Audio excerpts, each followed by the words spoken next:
A Associação Spotlight faz conhecimento durante a pesquisa, onde uma opinião com a violência sobre o feto no Labarik Feto e Timor-Leste.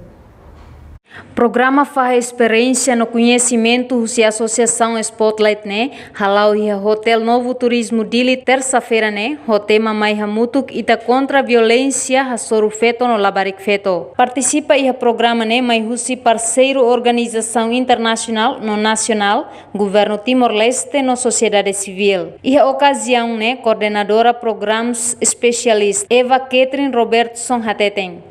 Ema barak maxi falta informação com a lei no sistema judicial. No ne li husi programa ne bele acesso informação no faz informação com a violência doméstica precisa moça força polícia no sobrevivente sira. Além de ne conhece o crime familiar onde for assistência no loque vítima que sobrevivente sira ne problema nebe durante ne se dá o cato queixa ba instituição polícia que tribunal onde retam a lei de justiça. Hoje será apresenta pesquisa ida com a experiência com lei contra a violência doméstica. Hoje na base hareka tak ema balon se falta informação com a lei no nosso sistema judicial nian. Ema balon mos senti que tak se será fosse ba sistema formal. Será mos retam barreiras que será senti que tak processo claro. So, hanesa ne dalruma ema prefere to use a sistema tradicional. So, ida ne hatudu katak se precisa fahi informação ba ema hi comunidade.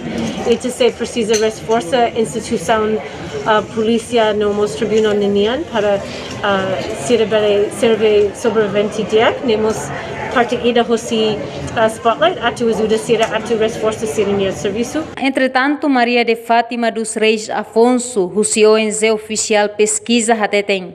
Durante siranya pesquisa, retam vítima hamutuk atus rua nulo resinhat. Formação husi Associação Spotlight ne, retam ajuda fundos husi União Europeia, no implementa husi Agência Nações Unidas, Lima, no parceiro husi governo ou sociedade civil. Reportagem Juliana Ranahi, Celestina Falo, Televisão Timor Post.